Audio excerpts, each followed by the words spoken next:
অনেক দূরে মদিনা, আমি কেমনে যাব জানি না। অনেক দূরে মদিনা, আমি কেমনে যাব জানি না। দয়ার মালিক দয়া কর, দয়ার মালিক দয়া কর, নসিব কর মদিনা।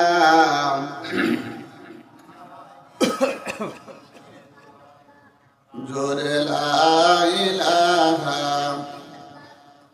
জোরে লা ইলাহা।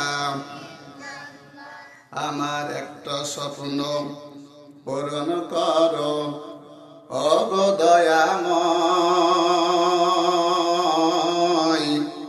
তোমার পথে চলতে গিয়ে মরণ যেন হয় আমার। তোমার পথে চলতে গিয়ে মরণ যেন হয়। ঠিক কিনা একটু জোরে বলেন তো। হজ করার যেমন আমাদের সকলের ইচ্ছা আছে, কিন্তু ইচ্ছা থাকা সত্ত্বেও হজ যেমন আমরা করতে পারবো না। হজ করার জন্য যেমন প্রয়োজনীয় মাল সামানা অর্থ সম্পদ দরকার আছে রে মুসলমান, ভালো করে খেয়াল করেন। আমরা সকলে কিন্তু জান্নাতে যাওয়ার জন্য আমাদের সকলের ইচ্ছা আছে, কিন্তু না না না, আল্লাহর জান্নাতে যেতে চাইলে আমরা কিন্তু আমাদের যাওয়া সম্ভব নয়। কথা বলেন ঠিক কিনা? হজে যেমন যেতে হলে হজের জন্য যেমন টাকা প্রয়োজন, অর্থের প্রয়োজন, মাল সামানের প্রয়োজন, মুআল্লিমের প্রয়োজন, বাহনের প্রয়োজন, ঠিক তেমনি আল্লাহর জান্নাতেও যাইতে হলো আমাদের দুইটা জিনিস প্রয়োজন। আমরা আল্লাহর কোরআনকে জিজ্ঞাসা করলাম, কোরআন বলে দাও কোন দুইটা জিনিস হলে আমরা আল্লাহর জান্নাতের ভিতরে যেতে পারবো। আল্লাহর কোরআন ঘোষণা দিয়ে দিলেন, ইন্নাল্লাযীনা আমানু ওয়া আমিলুস সলিহাতি কানাত লাহুম জান্নাতুল ফিরদাউসি নুজুলা। জোরে বলেন আল্লাহু আকবার। আল্লাহর কোরআন বলে দিলে দুইটা জিনিস ছাড়া কোন মানুষ আল্লাহর জান্নাতে যেতে পারবে না। দুইটা জিনিস সম্পর্কে আল্লাহর কোরআন আমাদেরকে জানিয়ে দিলেন, দুইটা জিনিস। এক নাম্বার হলো ঈমান। বলেন তো কি? ঈমান। নাম্বার 2 আমিলুস সলিহাত। এই দুইটা জিনিস যদি আপনার না থাকে, আল্লাহর কোশ্চেন কালেও আপনার আল্লাহর জান্নাতে যেতে পারবেন না। কথা বলেন ঠিক কিনা? দুইটা জিনিস প্রয়োজন। বুঝুন, এক নাম্বার হলো ঈমান, 2 নাম্বার হলো আমিলুস সলিহাত। তাহলে বোঝা গেল ঈমানের গুরুত্ব সবচেয়ে, কথা কয় না, সবচেয়ে বেশি। আপনার 3.5 হাত বডির মধ্যে মাথার ব্রেন যেমন গুরুত্বপূর্ণ। আপনার এলাকায় অনেক পাগল ছাগল আছে যারা ঘুরে বেড়ায়, ওদেরও কিন্তু 3.5 হাত বডি, আমাদেরও 3.5 হাত বডি। ওদেরও হাত আছে, আমাদেরও হাত আছে। ওরাও খায়, আমরাও খাই। ওরাও বাথরুমে যায়, আমরাও বাথরুমে যাই। কিন্তু ওদের মাথার ব্রেন ঠিক না থাকার কারণে পাগলামি ছাগলামি করে, আর আমাদের ব্রেন ঠিক থাকার কারণে আমরা ভালো হয়েছে। কথা বলেন ঠিক কিনা? একজন মানুষের জন্য মাথা যেমন গুরুত্বপূর্ণ, মাথার ব্রেন যেমন গুরুত্বপূর্ণ, ব্রেন ছাড়া যেমন একজন মানুষের কোনো দাম নাই। আছে এই মুহূর্তে যদি আপনার এই সামনে দিয়ে একটা পাগল হেঁটে যায়, একটা মানুষও সালাম দিবে না, দিবে? বরং এই জায়গায় যদি পাগল আসে, আপনারা দূর দূর করে খেদাইয়া দিবেন। কথা বলেন ঠিক কিনা? আমি নজরুল ইসলাম নুরানি এই রাস্তা দিয়ে যতক্ষণ পর্যন্ত যাব, যার সাথে দেখা হবে কমপক্ষে কিছু না হলেও কমপক্ষে সালাম দিবে। কথা বলেন। এই 3.5 হাত বডির মধ্যে যেমনই ভাবে ব্রেন দরকার আছে, ব্রেন ছাড়া আপনার 3.5 হাত বডির যেমন কোনো উপকারে আসবে না, ঠিক তেমনি মনে করেন আল্লাহর জান্নাতে যাওয়ার জন্য যে জিনিসটা প্রথমে দরকার, ঈমান। ঈমান ছাড়া আপনার কোনো আমল আল্লাহর দরবারে কবুল হবে না। জোরে বলেন সুবহানাল্লাহ। এলাকায় আপনাদের বিল আছে না? এটা বিল না, বিল তো নাকি? বিলে মাছ মারেন আপনারা? মারেন? বিলে যারা মাছ মারে তাদেরকে কি বলা হয়? জেলে। আমাদের নওগাঁর ভাষা কি বলি? জেলে। কমপক্ষে গ্রাম্য ভাষায় বললে বলি ধাওয়া। কি বলি? তো বিলে যখন মাছ মারতে যান, সাথে একটা জাল নেন, সাথে আর একটা বাটি নেন, অথবা খলই তো ছিলেন নাকি, আমরা খলই বলি, আপনারা কি করেন? আচ্ছা, যেটা আমি বুঝতে পারবো না সেটা আমাকে বুঝিয়ে দেবেন। হ্যাঁ, তো খলই সাথে করে নিয়ে গেছেন বিলের মধ্যে। সকাল থেকে সন্ধ্যা পর্যন্ত মাছ মারছেন, খলের ভিতর রাখছেন, কিন্তু সন্ধ্যার সময় যখন খলের দিকে তাকায় দেখেন মাছ নাই। কারণ কি? কথা কয় না বারে, কথা বুঝতেছেন না আমার কথা? তলা কি নাই? তলা নাই, ফলের কি নাই? সম্মানিত উপস্থিতি, ভালো করে বুঝেন। ফলের তলা যেমন না থাকলে সারাদিন আপনি যদি ফলের ভিতর মাছ রাখেন, যেমন ফলের ভিতর মাছ থাকবে না, তেমনি আপনার যদি ঈমান না থাকে, আপনার কোনো আমল দিয়ে কাজে আসবে না। কথা বলেন ঠিক কিনা?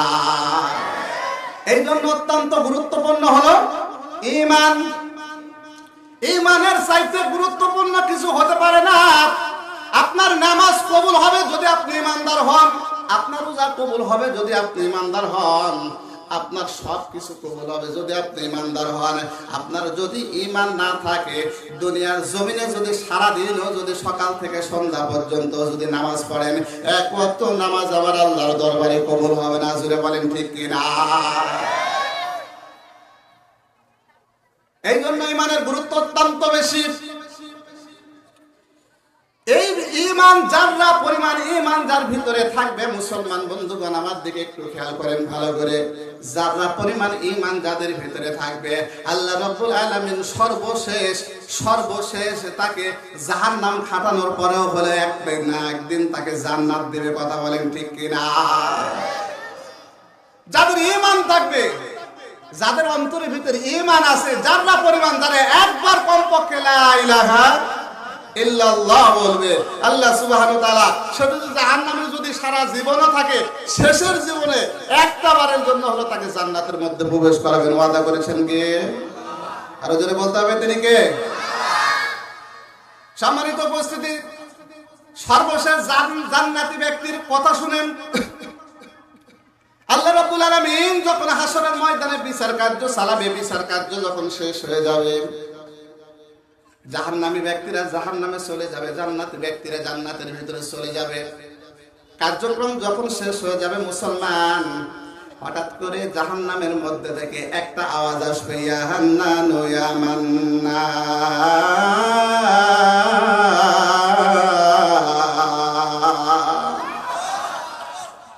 জাহান্নামের মধ্যে থেকে আল্লাহর কুদরতি নাম ধরে ডাকবে। আল্লাহ রাব্বুল আলামিন সঙ্গে সঙ্গে হযরত জিবরিল আমিনকে ডাক দিয়ে বলবে, জিবরিল রে, যাও জাহান্নামের মধ্যে কে জানো আমি আল্লাহ রাব্বুল আলামিনের নাম ধরে ডাকে। হযরত জিবরিল আমিন সঙ্গে সঙ্গে আল্লাহর অর্ডার শোনার পরে জাহান্নামের মধ্যে ঢুকবে। জাহান্নামের মধ্যে ঢোকার পর শব্দ শুনতে পাবে, আল্লাহ নামের কুদরতি নামের শব্দ শুনতে পারবে, কিন্তু যে ব্যক্তি ডাকতেছে ওই ব্যক্তিকে আর দেখতে পাবে না। আল্লাহর কাছে ফের চলে আসবে। আল্লাহ কাছে বলবে, রব্বুল আলামিন, জাহান্নামের মধ্যে আমি ঘুরে ঘুরে দেখলাম, সব জায়গায় ঘুরে দেখেছি গো আল্লাহ, কিন্তু তোমার কুদরতি নামের কদম আমি শুনতে পাই, আওয়াজ আমি শুনতে পাই, কিন্তু জাহান্নামের মধ্য থেকে কে ডাকে তাকে আমি আর চিনতে পারি না, দেখতে পাই না। আল্লাহ রাব্বুল আলামিন এবার তার কুদরতি হাত জাহান্নামের মধ্যে ঢুকাইয়া দিবেন। সুবহানাল্লাহ বলেন। যেই জাহান্নামী ব্যক্তি আল্লাহকে ডাকতেছিল, ইয়া হান্নান ইয়া মান্নান বলে ডাকতেছিল, ওই ব্যক্তিকে আল্লাহ রাব্বুল আলামিন তার হাতের উপরে রাখবে। লোকটা জাহান্নাম খাটতে খাটতে এত বেশি জাহান্নাম খেটে ফেলেছে, কয়লার কালির মতো ছোট্ট একটা কৃষ্ণ বর্ণের একটা ছোট্ট দানা পরিমাণ হয়ে গেছে। সুবহানাল্লাহ বলেন। আল্লাহ রাব্বুল আলামিন জাহান্নামের মধ্যে হাত দিয়ে এই জাহান্নামী ব্যক্তিকে আল্লাহ তাআলার হাতের উপর রাখার পর আল্লাহ ডাক দিয়ে বলবে, জাহান্নামী রে, দুনিয়াতে 60 থেকে 70 বছর, 40 থেকে 50 বছর সময় পেয়েছো, ও জাহান্নামী, ইমাম সাহেব মুয়াজ্জিন সাহেব মসজিদের মাইক থেকে ডাক দেয়, হাইয়া আলাস সালাহ হাইয়া আলাল ফালাহ, আস-সালাতু খায়রুম মিনান নাওম।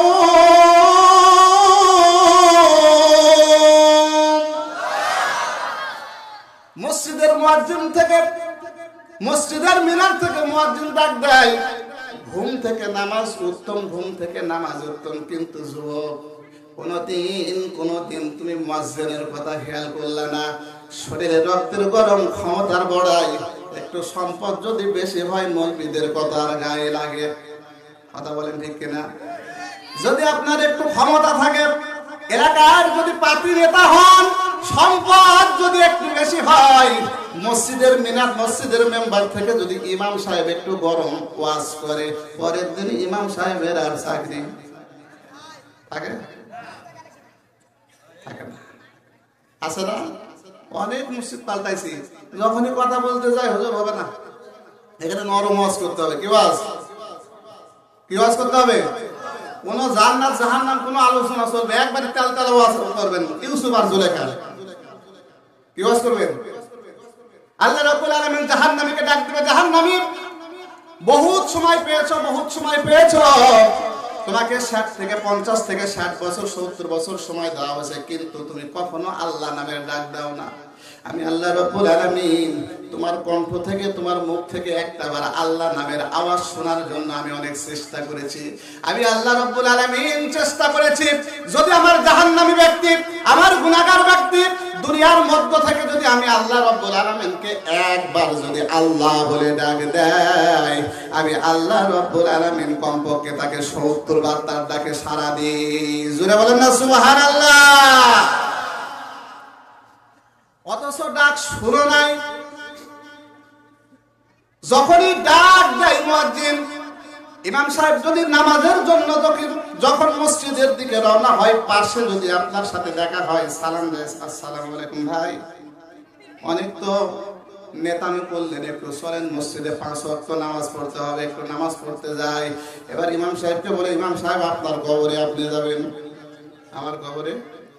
কথা কয় না, বুঝেন না আমার কথা? একটু বুঝে হা ধরেন। দিনের বেলা কত ওয়াজ করবেন বলেন? আপনার কবরে, আপনি আমার কবরে, আপনার নামাজ আপনি ঠিক করেন।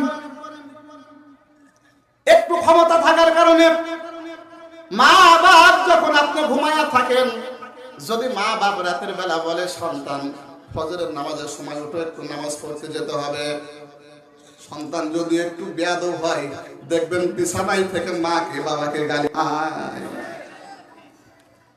আমারও একটা সময় আছে, নেতারা সারা জীবন নামাজ না পড়লেও কিন্তু এমন একটা সময় আছে 5 ওয়াক্তের জায়গায় 6 ওয়াক্ত পড়ে, এরকম সময় আছে না? নাই? আছে না? আছে। ওটা কোন সময়? ওটা তাহলে আপনারা বুঝেন নাকি? এগুলো ভালো করে খেয়াল করে দেখবেন, কোনদিন নামাজ পড়ে না। আমাদের এলাকার নেতা যারা আছে, একজন চেয়ারম্যান 5 বছর চেয়ারম্যানে করছে, হঠাৎ করে মসজিদের মধ্যে আসছে, আমিও মসজিদের মধ্যে ঢুকছি, আমি পাইছি 4 রাকাত, ওই জোহরের পাইছি 1 রাকাত। 4 রাকাত পড়ার পর আমি সালাম ফিরানোর পর আমি বসে থেকে সুবহানাল্লাহ আলহামদুলিল্লাহ পড়তে পড়তে নেতার দিকে একটু চোখ গেছে, তাকায়া দেখি সে এমন কায়দায় নামাজ পড়তেছে, জীবনে আজরাইল পর্যন্ত এরকম কায়দায় নামাজ পড়েনি। নামাজের স্টাইল আমি খেয়াল করে দেখি, 2 হাত তুলছে ঠিকই, তোলার পর হাত বাঁধার পরে এবার ভুল খাইতেছে।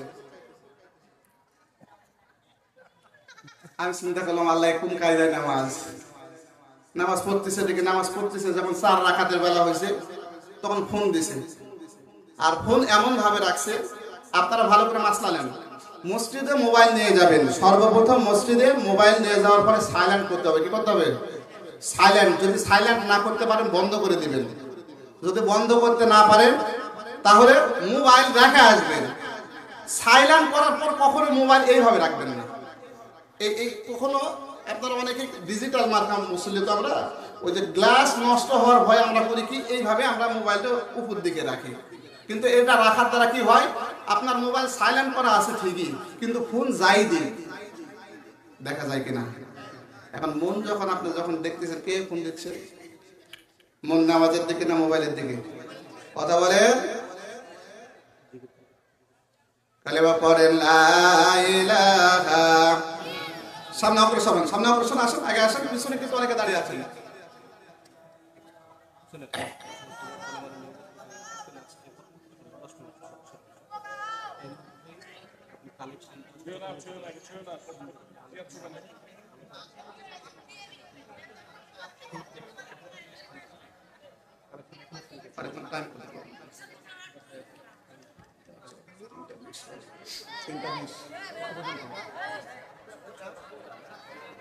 কালেমা পড়ো লা ইলাহা,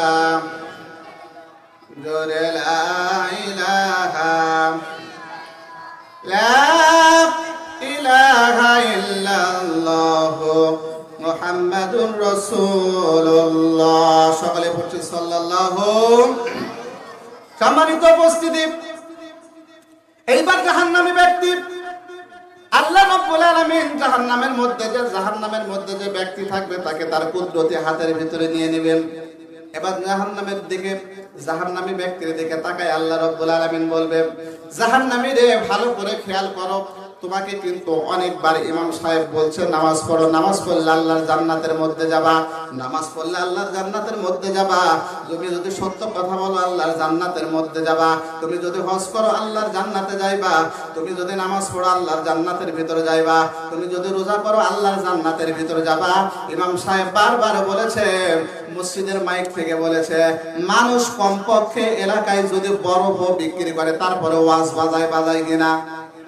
কত মানুষ আপনাকে সঠিক পথে আসার জন্য বলেছে, আপনি কখনো সঠিক পথে আসে নাই, কখনো ইমাম সাহেবের কথা শুনেন নাই, কখনো মৌলবীর কথা শুনেন নাই। আজকে তাফসিরুল মাহফিল, অনেক ভাইরা আসছেন, অনেকে আছেন ঘাড় বেঁকা করে যে বসে আছেন, কেউ ঘরের ভিতর আত্মীয় স্বজন সামলাইতেছেন, আছে না নাই? সম্মানিত উপস্থিতি, এবার জাহান্নামী ব্যক্তি আল্লাহকে বলবো, রব্বুল আলামিন, আমি যে জন্য আপনাকে ডাকতেছি, আয় আল্লাহ তাআলা, আল্লাহ গো, আমি জানি আলেম ওলামাদের মুখ থেকে আমি দুনিয়াতে শুনেছি, আল্লাহকে যদি মহব্বতের সুরে ডাকা যায়, আল্লাহ রাব্বুল আলামিন তার ডাক থেকে কখনো দূরে থাকেন না। একটু আওয়াজ দিয়ে বলা যাবে কি সুবহানাল্লাহ? আল্লাহ, আমি ডাকিছি, ডাকার একমাত্র কারণ হলো, আল্লাহ, আমি দুনিয়াতে আপনার কাছে কোনো কিছু চাই নাই, আজকে আমি যে জন্য আল্লাহ আপনার কাছে চাইতেছি, আল্লাহ গো, আপনি যদি আমাকে জাহান্নামের তল দেশ থেকে যদি উঠাইয়া জাহান্নামের গেটের কাছে রাখতেন আল্লাহ, তাহলে আমার জীবনটা ভরে যেত আল্লাহ, আমি খুশি হয়ে যেতাম। আল্লাহ রাব্বুল আলামিন বলবে, ঠিক আছে, তোমার ওয়াদা আমি পালন করলাম। আল্লাহ তাআলা জাহান্নামী ব্যক্তিকে জাহান্নামের তল দেশ থেকে উঠাইয়া জাহান্নামের গেটের কাছে রাখবে। আল্লাহ বলবে, সত্য একটা, বলেন কয়টা? একটা সত্য। এই সত্যটা হলো, তোমাকে জাহান্নামের গেটের সামনে আমি নিয়ে আসবো, কিন্তু সত্য হলো এরপরে কখনো আমি আল্লাহ রাব্বুল আলামিনকে ডাক দিতে পারবা না। এবার জাহান্নামী ব্যক্তি, ভাই মাঝে মাঝে যদি কথা বলেন তাহলে আমি কি করবো? ওয়াজ বন্ধ করে দেবো? তাহলে মেহমানকে নিয়ে আসেন।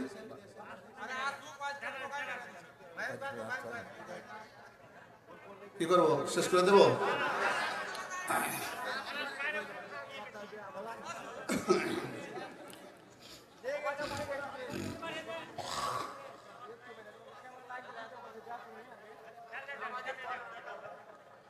সম্মানিত উপস্থিতি, ভালো করে খেয়াল করেন, এই জাহান্নামী ব্যক্তিকে আল্লাহ রাব্বুল আলামিন বলবেন, এই জাহান্নামী, তোমাকে জাহান্নামের গেটে রাখবো, কিন্তু সত্য আমাকে আর ডাকতে পারবে না। জাহান্নামী ব্যক্তি বলবে, রব্বুল আলামিন, ঠিক আছে আল্লাহ, আমি আপনার ওয়াদা পালন করলাম, আপনাকে আর ডাকবো না। আল্লাহ তাআলা যখন জাহান্নামী ব্যক্তিকে জাহান্নামের তলদেশ থেকে উঠাইয়া যখন জাহান্নামের গেটের কাছে রাখবে, রাখার কিছুক্ষণ পর আবার জাহান্নামী ডাক দেবে, ইয়া হান্নানু ইয়া মান্নান।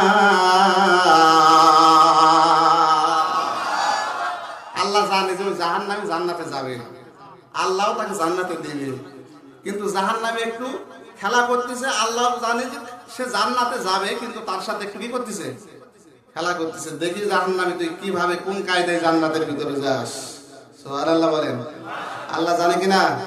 সবার মনে খবর জানে কিনা? সবার উপস্থিতি। এবার জাহান্নামী ব্যক্তি আল্লাহ রাব্বুল আলামিনকে ডাক দিবে, আল্লাহ তাআলার ডাক শুনে আল্লাহ তাআলা সঙ্গে সঙ্গে জাহান্নামীর কাছে এসে বলবে, কিছুক্ষণ আগে না ওয়াদা করলে তুই আমারে ডাকবি না? জাহান্নামী ব্যক্তি বলবে, আল্লাহ আমি চেয়েছিলাম আপনাকে ডাকবো না, কিন্তু না না না পারলাম না গো আল্লাহ। জাহান্নামের গেটের থেকে তাকায় দেখি বাইরের পরিবেশটা একটু সুন্দর। আল্লাহ গো, জাহান্নামের গেটের বাইরেও রাখা তা, ভিতরেও রাখাও তাই। বলেন ভিতরে বাইরে এক নাকি এক? আল্লাহ জাহান্নামের বাহিরের এক অবস্থা, ভিতরের এক অবস্থা।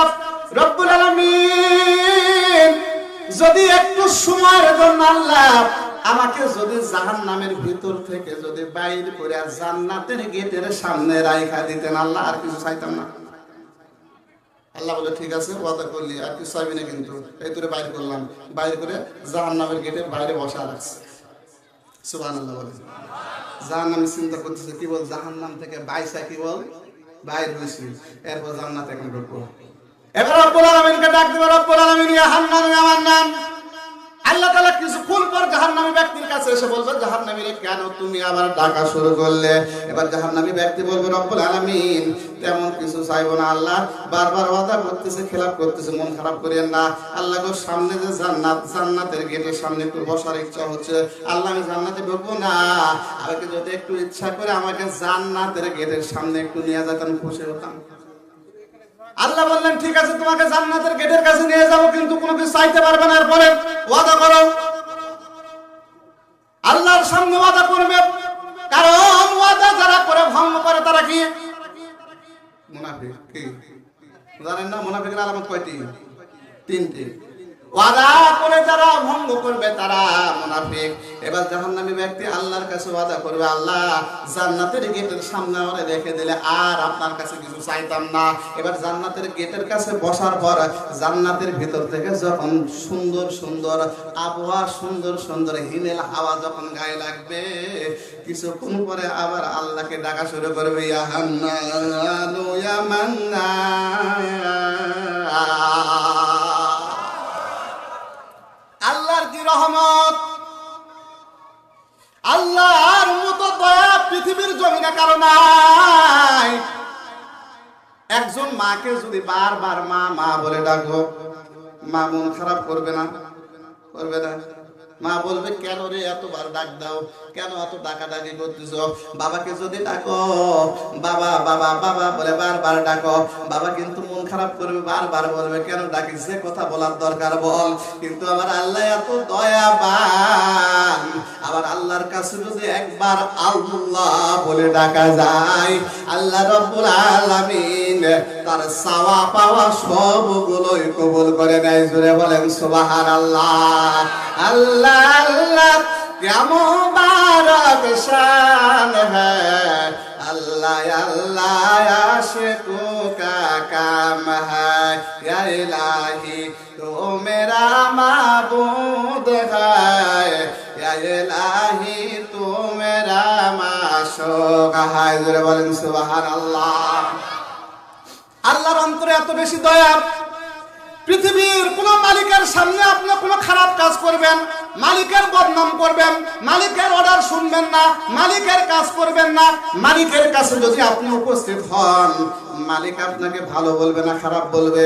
শুধু খারাপ বলবে না, যদি কাছে পায় কমপক্ষে একটা চড় থাপ্পড় দেবে। কিন্তু মুসলমান ভালো করে বুঝে নাও, দুনিয়ার জমিনে আল্লাহর হাজার হাজার অর্ডার আমরা শুনি না, নামাজ পড়ি না, রোজা করি না, বিবি বাচ্চাদের পর্দা করি না, পর্দা দেখাই না, সারাদিন টিভি দেখি, গাঁজা খাই, ইয়াবা খাই, সুদ খাই, ঘুষ খাই, একটা আল্লাহর পক্ষের কাজ করি না।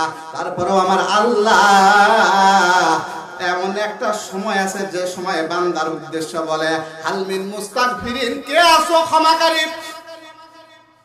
কে আছো প্রার্থনাকারী, আসমান থেকে জমিন পর্যন্ত গুনাহ করেছো, আসো আসো আসো। এই মুহূর্তে যদি তুমি আমার কাছে ক্ষমা চাও, আমার কাছে ক্ষমা চাও, আমি আল্লাহ রাব্বুল আলামিন তোমার জীবনের গুনাহগুলো মাফ করে দেব। আছে না নাই?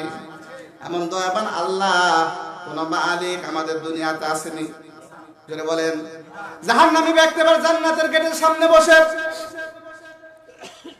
আল্লাহ রব্বুল আলামিনের কাছে বলবে, রব্বুল আলামিন এই মুহূর্তে যদি আল্লাহ জান্নাতের ভিতর থেকে এত সুন্দর বাতাস আসতেছে, হাওয়া আসতেছে। আল্লাহ গো, আমাকে যদি একটা মিনিটের জন্য, একটু সময়ের জন্য জান্নাতের মধ্যে একটু ঢুকায় দিতেন, খালি দেখাই বাইর হয়ে চলে আসতাম।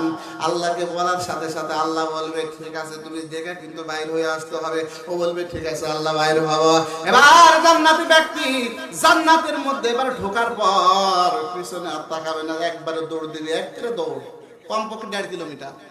কয় কিলোমিটার? আল্লাহ বলবে দাঁড়া দাঁড়া দাঁড়া দাঁড়া, এই দৌড়াসকে। আল্লাহ বলবে, জাহান্নামী ব্যক্তি বলবে আল্লাহ এই একটা আশা ছিল মনের মধ্যে যে আপনাকে যে কায়দাই হোক, আপনাকে মানে কায়দা করে হলেও আমি জান্নাতের ভিতরে যাব। আল্লাহ রাব্বুল আলামিন বলবে কে কিছুক্ষণ আগে ওয়াদা করলি যে ওয়াদা ভঙ্গ করবি না। এবার জাহান্নামী ব্যক্তি বলবে আল্লাহ আমার ওয়াদার আগে আপনার ওয়াদা ঠিক করেন। কি বলবে? কি করে বলেন? আমার ওয়াদার আগে আপনার ওয়াদা ঠিক করেন। আল্লাহ বলবে সর্বনাশ, আমার ওয়াদা করছি সেটা তোর মনে আছে। এবার জাহান্নামী ব্যক্তি আল্লাহ রাব্বুল আলামিনকে ডাক দিয়ে বলবে রাব্বুল আলামিন, আমি নিজে কোনোদিন কোরআন শরীফ পড়তে জানি না, কোনোদিন মাদ্রাসার বারান্দায় যাই নাই, কোনোদিন কোনো আলেম ওলামাদের সাথে মিশি নাই, কিন্তু রাস্তা দিয়ে যাওয়ার সময় একদিন কোনো এক আলেমের মুখ থেকে শুনেছে যদি কোনো ব্যক্তি জান্নাতের মধ্যে একবার প্রবেশ করে, কোনো না কোনো কায়দায় যদি প্রবেশ করে, তাহলে সে ব্যক্তি জান্নাত থেকে কোনোদিন বের হবে না, আল্লাহ তাকে জান্নাত থেকে বের করে দেবে না। লা ইয়াবগুনা আনহা ওয়ালা,